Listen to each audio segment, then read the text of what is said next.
All right, well, I hate to be the last thing that stands between you guys and dinner, so I will try to make this as succinct as I can. So I'm going to talk about the improved graph formalism for quantum circuit simulation. So let's say that you want to simulate some quantum circuit, a general one. Here's what you can do. So first, a brief recap about how we're going to use graphs. A graph state of a particular graph is a particular stabilizer state stabilized by a particular stabilizer tableau with x's and z's that looks like a bit like the adjacency matrix of the graph. A result by Van den Ness says that you can get any stabilizer state by taking a graph state and then applying local Clifford operations to the qubits, which are the vertices of the graphs. So effectively, you can think of this as an enhanced graph. It's a graph, but on every single vertex, you add some H and S gates. So we want to apply some non-Clifford gates to these graphs in order to get universal computation, like Toffoli gates or pi over 8 gates. How can we do this? Well, in the general case, any C3 gate, and by this I refer to the gates in the Clifford hierarchy, like the ones I just named, applied to a stabilizer state produce exactly 2 stabilizer states. Well, sometimes 1, but in general 2. So if you have graphs that take up O(n) squared space, same as the stabilizer tableaus, you're not really hurt by that. You are hurt by the fact that if you want to apply M of these C3 gates and each one bifurcates the number of stabilizer states that you are storing, this will produce 2 to the M stabilizer states, or as we're going to represent them, graphs. So what we started working on was we tried to develop a strategy in order to be able to merge graphs together. Effectively, when is a linear combination of 2 stabilizer states equal to a single stabilizer state? We want to figure out when we can put them together. So we realized that it is easier to apply Pauli and Clifford gates to the graphs. And so what we did is we decomposed every single C3 gate that we could reasonably think of into Pauli and Clifford gates. And there is a whole bunch of addition and subtraction here. But the key difference is that in every single line, there is exactly 1 plus or minus sign that we cannot get rid of, so to speak. And this is because if you apply a C3 gate to a graph, you'll get a linear combination of 2 things. But so the plus sign is here for the first 3, and then this minus sign here, here, and here for the next 3. On either side of that plus or minus sign, however, any internal pluses and minuses can be fixed simply by figuring out how we can merge a stabilizer state with that stabilizer state with a Pauli applied to it, in general, with graphs.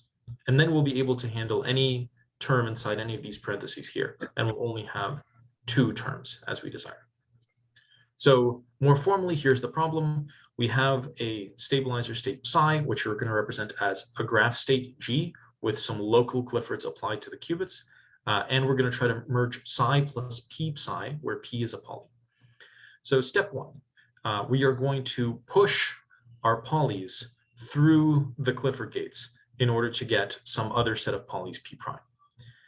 Next, we're going to use this property of graphs. So because a graph is stabilized by a particular row in the stabilizer tableau containing 1 x and a bunch of z's on its neighbors, applying an x to a graph is the same as applying a z's to all the neighbors of the vertex to which you are applying the x.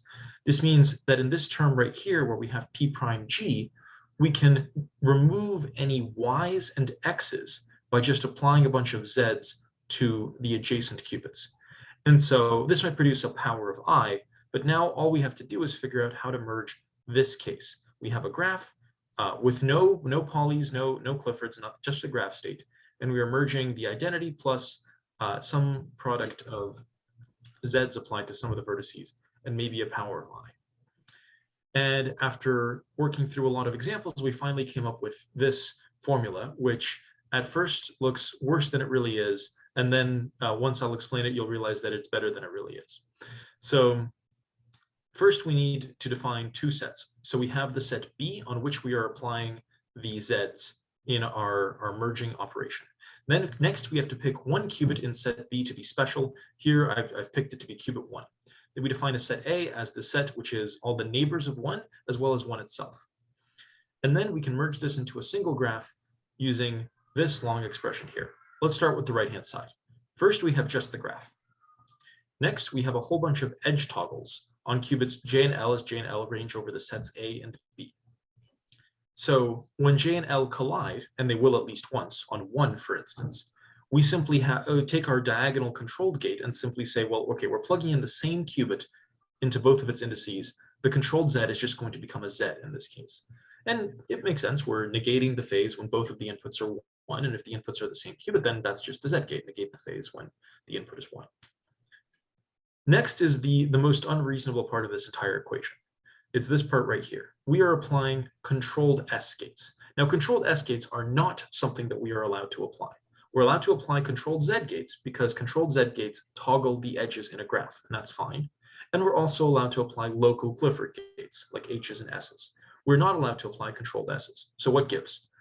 The answer here is that J and L are ranging over the same set, which means anytime J and L are going to encounter a pair of distinct values, A and B, or P and Q, let's say, they're also sometime in this product going to encounter that pair of values in the opposite order, Q and P. And those two controlled S operations, here taken to the Lth power, where L is this power of I inside, but let's suppose it's 1. Those two controlled S operations will combine into a controlled Z, which is an edge toggle, which is something we are allowed to apply. For the elements of A, like for the pairs that are not distinct when J and L take on the same value, this controlled S just reduces to a simple S, which is also something that we're allowed to apply. So we're cheating completely by using this controlled S expression, and it will always specialize into controlled Zs and S's, both of which we're allowed to apply, but not a generalized controlled S. And next, there's simply two more gates that are completely fine to apply, qubit 1. So once we had come up with this formula, we realized that we could keep going.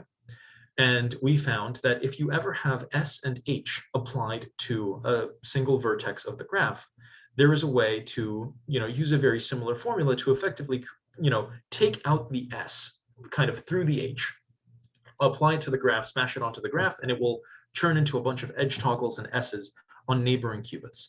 And this is the formula. So if the neighboring qubits have H's on them, for instance, this might produce some HS terms on some vertices. If the neighboring qubits have S's on them, well, then that's great. The two S's will combine into a Z, and a Z is much easier to work with than an S.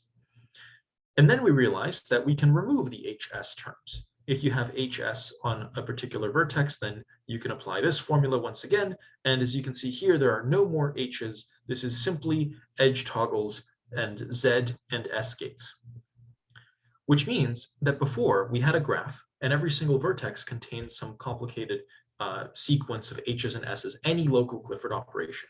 But now we realize that we can remove any SH, remove any HS, and that means that we are getting very, very close to being able to just completely remove any long string. Actually, sorry, yeah, we have completely removed any long string on any vertex. Now every vertex is only allowed to have a single local Clifford operation, an H or an S. Otherwise, we can simplify it. And there is one more simplification that we can do. If there is a pair of H's, and this is very important, on connected vertices, the vertices have to be connected, we can remove those two. And we can do it without creating any S's. This is just edge toggles and Z's. So this also means that we can, as we call it, slide H's. If you pretend that we're multiplying both sides of this formula by, let's say, H1, then we start with H2G, and then what we'll produce is a bunch of Z's, and then there'll be an H1 on this side. So effectively, we have dragged the H from vertex 2 to vertex 1, in the process toggling a bunch of the edges of the graph. Now, this doesn't mean that every single connected component of the graph will only ever be able to have one H. The reason for this is that because we are changing the edges of the graph, we cannot necessarily force two H's to collide with each other by sliding them around the graph, because the graph will change in the process. However, what it does mean is that if there's ever an H on a higher numbered vertex, let's say, we can always move it to the lower numbered one. And in fact, we can do this greedily, and we will always be able to arrive at the unique state where all the H's are in a so-called local minimum, a vertex that is not connected to any lower numbered vertex. Then what we've proven is that this is a unique canonical form for a stabilizer state. So to recap, a stabilizer state can be uniquely represented as a graph state, and then a bunch of poly operations, all of which are just either I or Z, no X's or Y's. And then some local Clifford operations, all of which are just a single H gate or S gate or no gate, an I. And where no H can be moved to a lower numbered vertex. So compare this to the stabilizer formalism. In the stabilizer formalism, if you have a stabilizer tableau, you can rearrange rows. Any row operation is allowed. It's very, very hard to compare whether or not two stabilizer tableaus are, well, maybe not necessarily whether or not they're equal, but if they're similar. Can you take a linear combination of them? This is a very tricky question. But with a graph, there is now a unique canonical form, and our paper, and I won't go into the details now, expands on exactly when you can take two graphs presented in this form and merge them together. So that is the summary of the talk. Does anyone have any questions?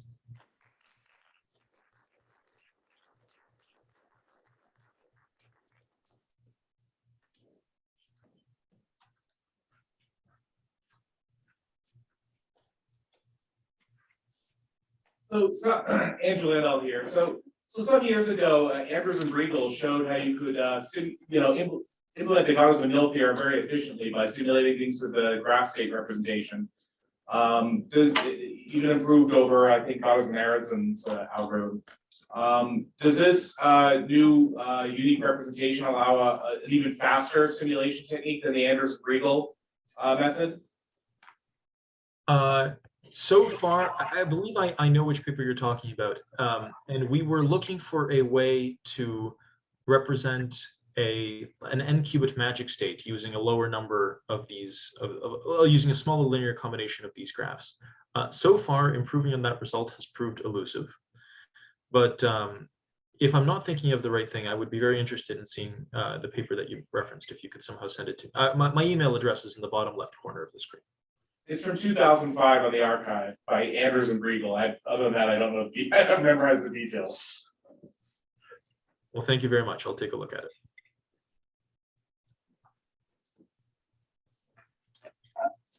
All right, if there's no more questions, thank the speaker again. Thank you very much.